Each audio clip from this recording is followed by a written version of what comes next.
Thanks, Artie, and thank you guys for coming today. Obviously, I want to thank Coach English, his staff, and everybody around the program the last 3 years. You know, obviously we didn't achieve the goals we wanted, but they came in every day, gave it everything they had, and I wish them nothing but the best as we move forward and they move forward.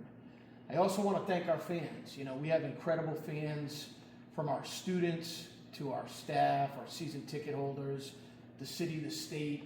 They've been with us every day through the good and bad times, and I'm so grateful for them because they make this job, they make this program, they make this institution, this department a real special place. So I want to thank them. Obviously, we're doing a national search to bring in a great coach.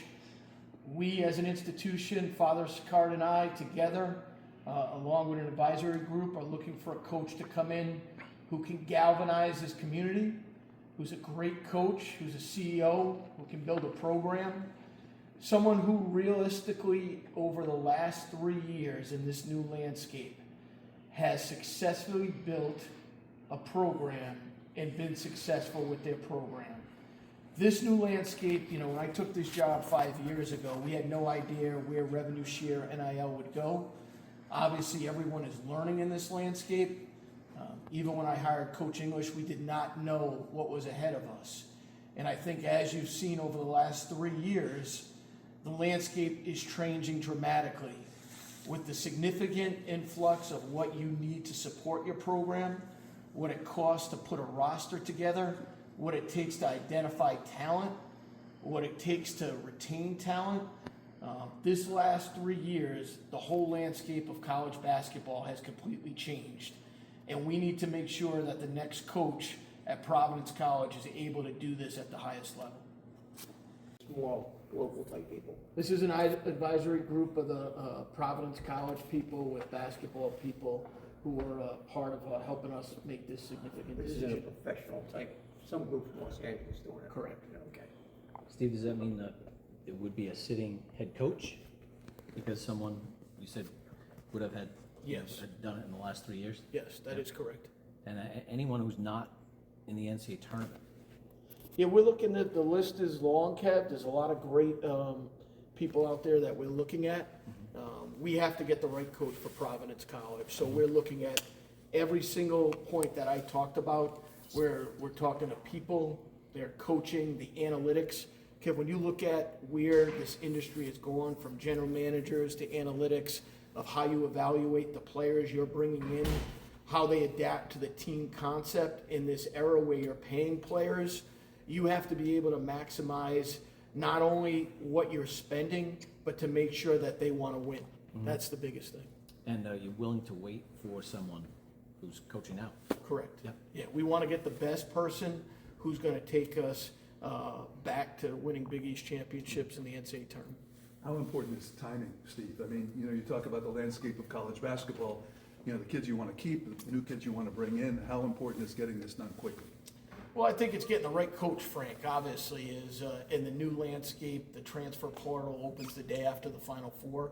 So you want to make sure you get a coach so that they can sit down with the current student athletes who could stay. And obviously, we're in free agency here, Frank. So every single student athlete could be a free agent. So you want to give a new coach an opportunity to sit down with these young men and see if it's a win-win for both parties. Steve, did you have a chance to talk to the players at all, or how did they obviously take the news that Coach English was leaving? We're meeting today at 3:30. Mm-hmm. Sam? Steve, what did you learn from the last era, Kim English's 3 years, and hiring that coach, and how can you apply that? You know, Sim, it's a great question. I've learned a lot. Obviously, it's 5 years you grow in your positions. But I will say is the landscape was different then. You know, when I hired Coach English, we did not know what the rules of engagement were going to be.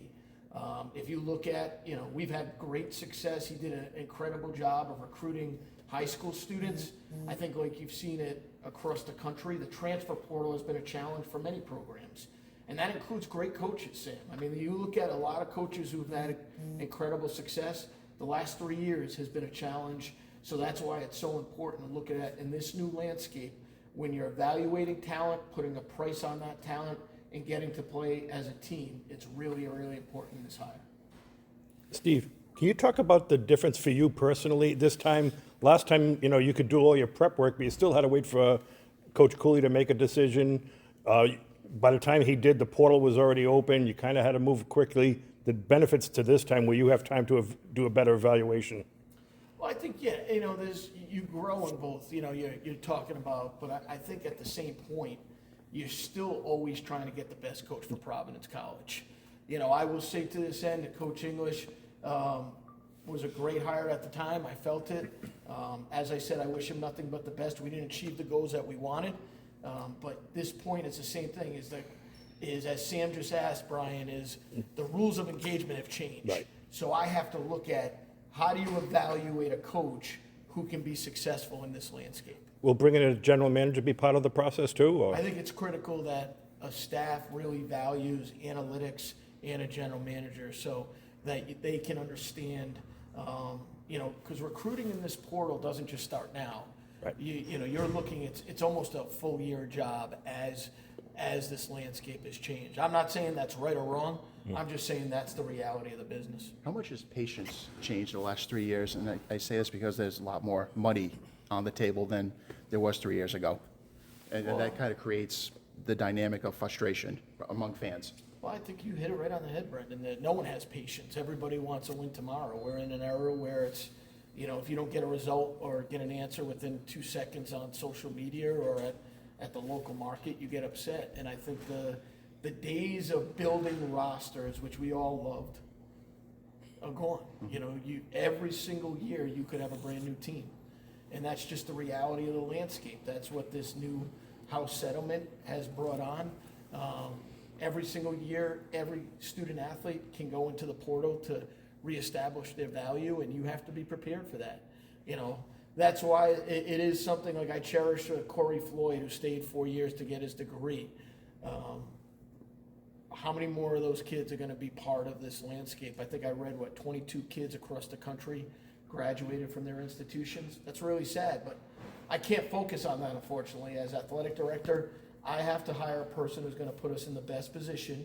I want somebody who values education. That is really important. Providence College is a great institution. This is a great job. Like, I have no problem saying, you see coaches across the country, you see athletic directors. I think this is the best job on the market right now, no doubt. When you put all the factors together, greatest fans, you pack in, even a challenging year, you still pack in the amp. You talk about facilities. I put this facility against everybody. We support revenue share and NIL at the highest level, and we want to win. Father Sicard, the board, the cabinet, they were all in. They know how much this program means to the institution, how it means to our alumni, to our students. So this really is the window to our institution, and we want to make sure we're doing everything to be successful moving forward. Steve, is there any limit to the budget? I mean, it costs to, pay out a coach and then bring in a new coach, maybe have to buy him out of a contract. Will money be an issue at all? Well, I think you always want to maximize every dollar you have, Frank. And I will say is, we are blessed to have incredible donors. We are blessed to have incredible support from the institution. We're going to do what it takes to be successful in this landscape. That doesn't mean it's unlimited, Frank. We have to make sure we maximize every dollar, utilize it. And I will say that that's not why we weren't successful this year. We supported this at the highest level. Steve, just who's supervising the players now? We have a transition team, Bill, that's staying with us. Obviously, our student athletes, we have 415 student athletes. That's our number one priority, Bill, for everybody, is that they're taken care of, going to class, doing the right things on campus in the community. And as athletic director, that's my number one priority, to make sure these young men are taken care of even during this transition. So based on whoever the next coach might be, they'll be able to hire full new staff. There won't be anybody retained. That'll be their choice, Bill. I think anytime you hire a coach, you have to give them the opportunity to build their staffs where they feel they can be most successful. Do you expect some of these guys to go into the transfer portal? Because they can do it as soon as Kim was released, they can go in the portal. They cannot. They have to wait till April 7th, the day after. Even after a firing? Yeah, the new rule, Kevin, was only if you have a firing after the portal, if it's in the spring or summer. I see. So, I expect in this reality that many kids are gonna go in the portal, Kevin, just to see where their value is. That's the reality of the industry. I think it's a sad part of it, but it's you know, if you gotta remember, every single student athlete has an agent now. Every single student athlete wants to see what their value is on the free market. That isn't, you know, solely at Providence College. Every school is going through the same thing. Steve, we see you at the games. We obviously know that you care deeply about the program and the school. I wonder just maybe when you got the sense that this wasn't working and that you might need to make a change. You know, I think every program, Bill, you do an audit every year. You're looking at it from where you want to be, where you are. I wanted us to be successful to the last day. I think, you know, as you saw over the last 2 years where we were as a program, as Frank just alluded to, we've invested at a significant level in this program, and where we're at today is, I wish Coach English nothing but the best, but we're moving forward in a different direction. There are obviously reports after the Marquette game that the wheels had already been set in motion in terms of either raising buyout money or contacting agents. What was the timeline here? Yeah, those are personal conversations, Bill. I mean, I would say anytime you're working as an athletic director, you have continuous conversations with your coaches because they want to know where they stand and, you know, where you're moving forward. So those are personal conversations.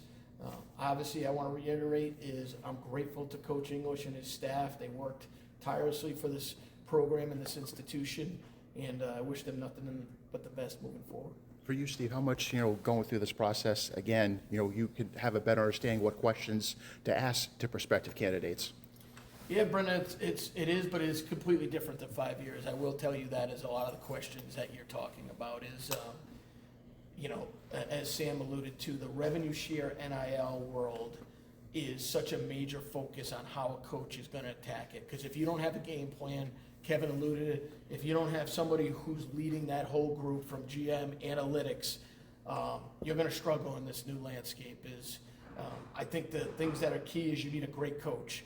You know, what has their success been, their wins, losses, close games? You know, you want somebody who has high offense, high defensive efficiency.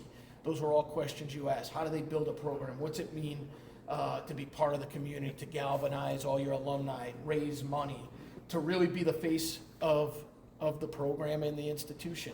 Here at Providence College, men's basketball means a lot to this state and city. So are they willing to do that? There's so many, but as I alluded to, I want a CEO, somebody who's a program builder, somebody who has had success, who has won, and really maximized whatever revenue share NLI budget they've been given. Is it more important to hire a GM before you hire a coach? No, you know, we talk about that a lot as ADs. You know, in the NBA, Pete is the GM really is the number one guy, is because, you know, they tell the coach who the players are going to be and they do it. I think it's really important that a coach has a great working relationship with his GM and athletic director, but you can't have it, you know, there's stories out there where it's butting heads. I think it's really important that the coach I hire, we have that position that can work together and really have tough, critical conversations on bringing the best high-character student athletes to Providence College that want to win. Your predecessor, Bob Driscoll, he made 2 hires that didn't work in men's basketball, men's hockey, you know, two of his most physical sports. He bounced back with 2 terrific hires, obviously, with Ed and with Nate. I wonder if you've spoken to him at all about, you know, maybe sort of resetting and getting the next one right. Yeah, we talk a lot, Bob and I think, you know, there's no perfect formula in hiring a coach, right? You're trying to make the best decision possible by going over all the criteria you put down, correct? And, you know, as you said, this is a critical hire for the program, the institution, and for me. And I understand that. And I'm doing my due diligence with the advisory group and Father Sicard to make sure that we get the best hire for Providence College, knowing that there's no magic wand out there, Bill, that's going to tell us that, you know, this is the right hire. So I would say is I utilize every relationship that I can that'll help me make the best decision for this hire. Steve, you obviously care a lot about the program at Providence College. What has the emotional side been like? Yeah, I mean, I feel for every Friar fan out there, for every person who loves this program is, to this day, it eats at my soul that it didn't work out, you know, and I listen, I'm a Friar through and through. Sometimes, you know, you talk in the business, is it better to be somewhere where it doesn't eat at you every day? I know how much this program means to so many people because it means that much to me. And I want everyone to know that this hire is critical. We want somebody who's gonna bring us back and get us back to the NCAA tournament. Steve, can you say that you're beyond the first step with any candidate? Well, I would think, you know, Frank, is throughout the process, you're having conversations with agents and individuals, those who are no longer in the postseason.